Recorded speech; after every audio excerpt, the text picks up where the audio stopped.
Yooya malee yooya dhaggeeffattoota raadiyoo BBC Afaan Oromoo nu dhiyaadha bakka dhaggeeffachuu jirtan cufaatti sagantaan kennam jalqaba. Koongireesiin Oromoo idil addunyaa maal milkeessuuf hundeeffame? Sadarkaa addunyaattis haa ta'u biyya sana keessatti dhiyaachuu of ta'ee mul'achuu fi of ta'ee dhaabbachuu akka danda'uuf gumaata hayyoota irraa barbaachisu kennuudhaaf. Oromiyaa bakka garaagaraatti namoonni mariidhaatii baafamanii ajjeefamuun himannaa irra deebiin dhiyaataa jira. Aangaa'onni maal jedhu?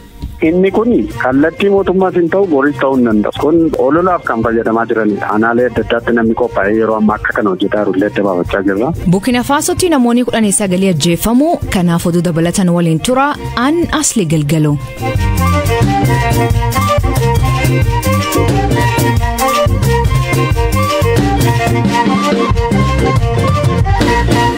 Dhaggeeffattoonni oduutiin jalqabaanii naannoon uummattoota kibba Itoophiyaa ifaatti arrondaa'e. Naannoo Itoophiyaatti 11ffaa ta'ee hundeeffamu kuniin har'a ifaatti heera mootummaa ragaasifachuun hojii jalqabe. Hundeeffama naannichaa jalqabirra kaasee hordofaa akka turee fi hojii gaggeessan wajjir piroojeektii murtoo uummata kan ta'an miti qubadiru afaan hojii naannoo haaraa kan dabalatee haala hundeeffama isaa akka naannootti hima.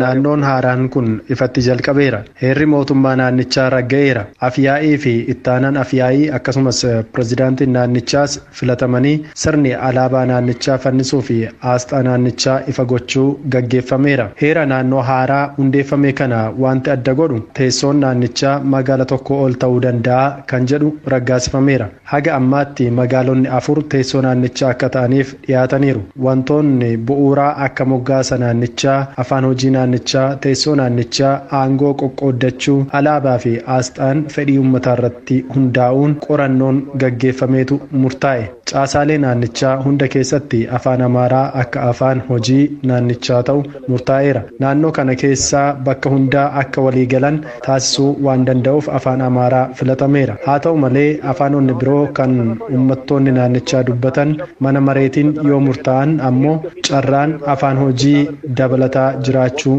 malu ni jiraata. Tajaajilli mootummaa fi humni nageenyaa itti aansuun gurmaa'aa adeema. Naannoon uummattoota kibbaa godinaalee 5 walitti makuun kan hundeeffame yoo ta'u godinaalee Oomoo Lixaa, Beenchi Shakkoo, Kafaa, Dawuroo fi Shakkaa akkasumas aanaa addaa Koontaa keessatti argamu.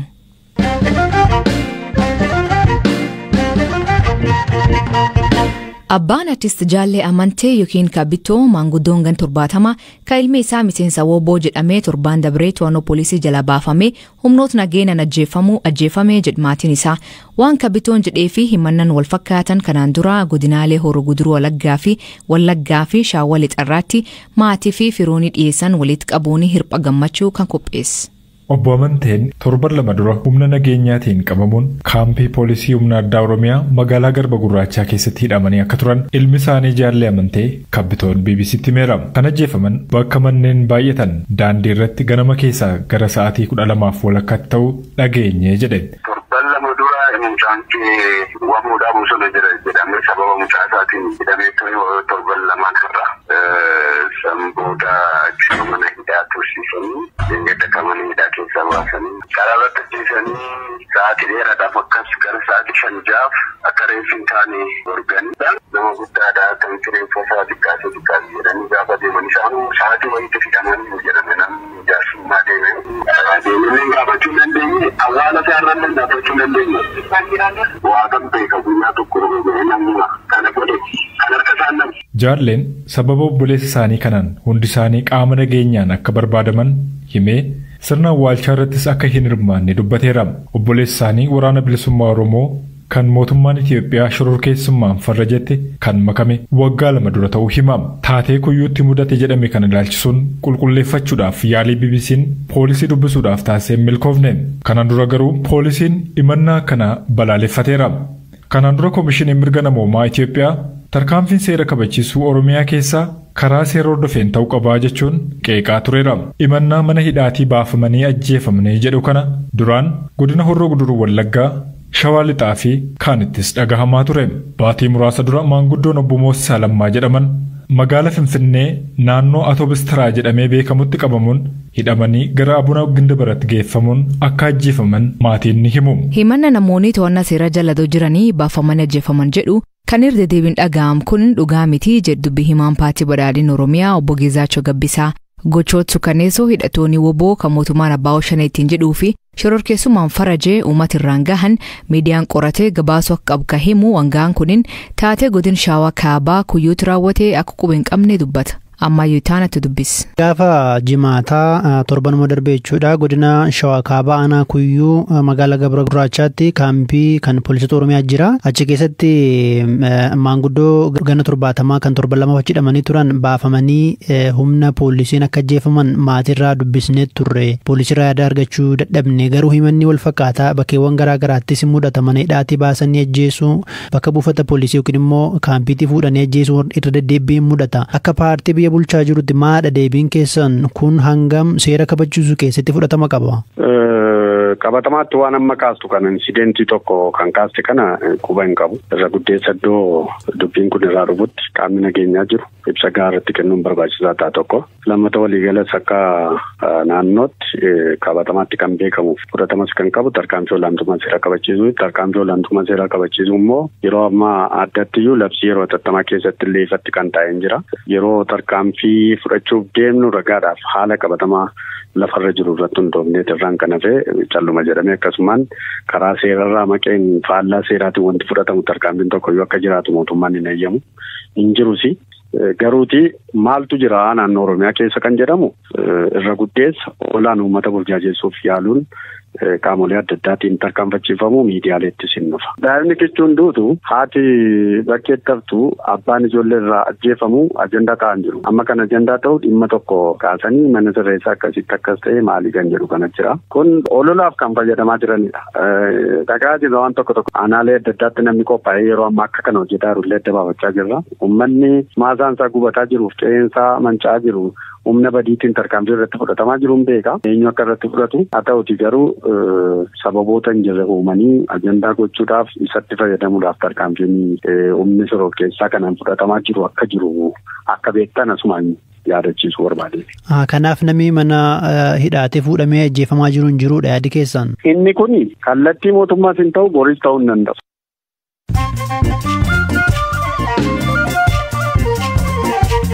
Dhaggeeffattoota namoota gaggabaaboo addunyaa isanii dhiyeessaa jalqabaanii dhaabbanni qarqaarsa idil addunyaa Ameerikaa gabaasaalee dhaabbatichi Itoophiyaa keessa bahaa jiran jedhan kuffisuun hojii isaa Itoophiyaa keessatti akka itti fufu BBC'f mirkaneessa. Jarmiyaan gargaarsa biyyattii USAID nyaata yeroo hatattamaa dabalatee qarqaarsa haalaan barbaachisaa ta'an kaab biyyattiitti dhiyeessuu itti fufnee jedha.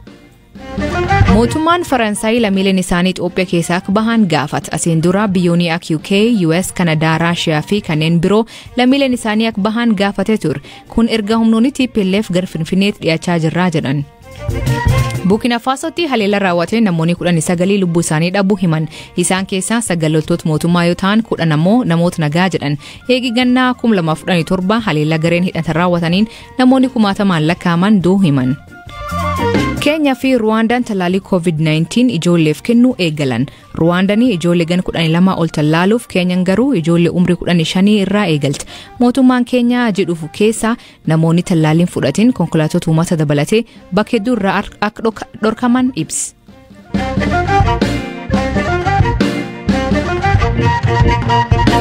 Dhiyeen kana hayyoonni Oromoo walitti dhufuun Koongireesii Oromoo idil addunyaa hundeessuu ibsan. Dhaabbati ammaatti bakkoota 80 ol qabu kunin waan egeree tilmaamuun uummanni Oromoo Itoophiyaa keessatti mul'ate kabajamee gaaffiin isaanii akka deebituuf gochuuf deemaa jedhan. Dhaabbati kun maal milkeessuuf hundeeffamee jedhee pireezidantii isaanii Dr. Hussein Kaadir gaafadhe.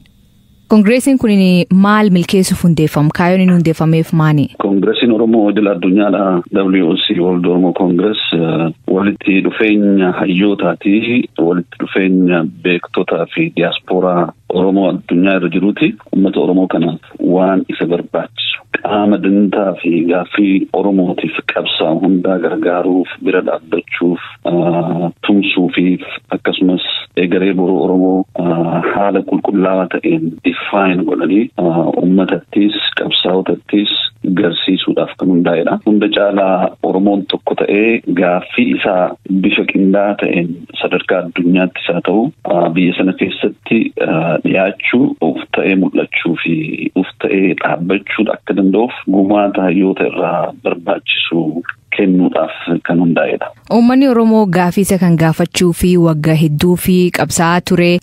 Amma Koongireesii kan hundeessuun maaliif barbaachise? Akkuma ati kaafte uummanni Oromoodhaa yeroo dheeraadhaaf qabsaa'aa ture. Gaaffii mataa isaa qaba biyya sana keessatti. Waggaa 150 kaasuu dandeenya.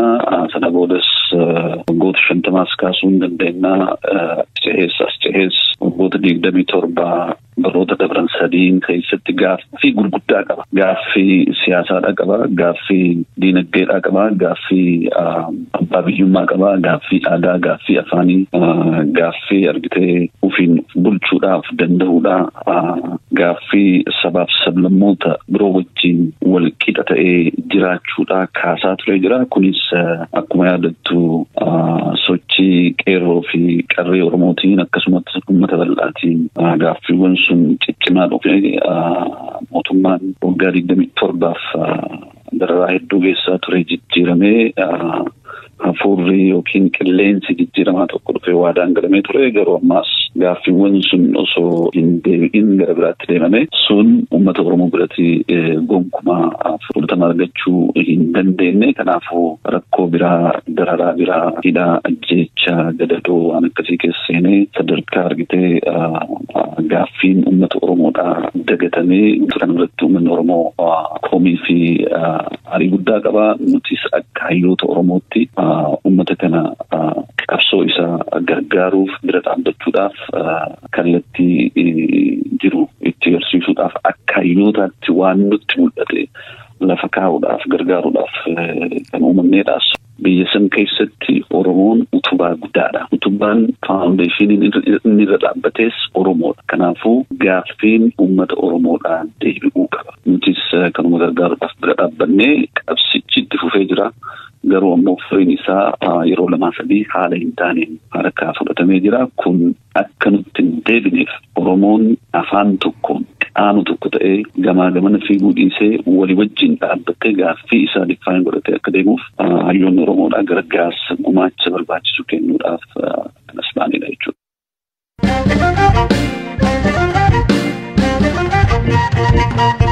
Keenya magaalaa Naayiroobii waggoota 15 oliif ka jiraataa ture Samson Tekle Mikaayil jimaata dabree ergaa poolisiin ukkaanfamee eessa geeffamee agammaa hin beeku jettaati warri isaa Aadde Milaan Haalefom. Obbo Samson daldala Keenyaa fi Itoophiyaa keessatti lammiilee Itoophiyaa fi Eertiraa biraatti hedduu beekama. Haati warri isaa turtii BBC waliin taasifte maaltu akka mudatee akkanaan ibsite.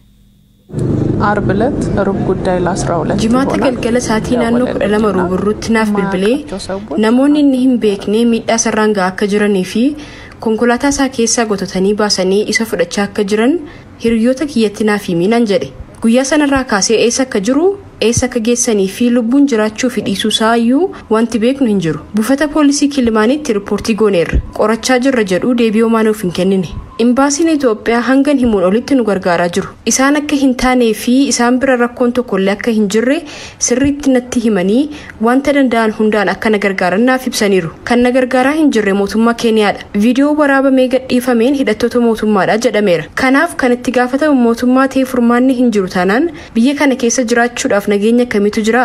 Kanaaf ulfaataadha. Wanta jedhan keessaa tokko wanta Itoophiyaa waliin wal qabate jira. Kanaafidha kan nuti qabnee jedhan. Garuu hamiidhumadha. Tarii kallattii jijjiirsuuf ta'us danda'a. Saamiin jireenya dhuunfaa isaa keessatti nama wal dhabeeruun qabu. Nama nagaadha hunda waliin nama waliif galudha. Hojiin isaa ammoo gaazii ittiin bilcheeffatan bitnee LPG keessaa hojjenna. Itoophiyaa Finfinnee fi Bishooftuu keessatti hoteelotaa fi warshaalee raabsina. Kanaan wal qabatee wanti rakkoo nutti fidu jira jedhee yaadu. Akka maatiitti nu yaaddeessa. Saamiin ijoollee isaatti baay'ee dhiyaata. Amma ijoolleen nyaata nyaachaa hin jiran baay'ee ulfaataadha. እና ይሄ በጣም ከባድ ነው.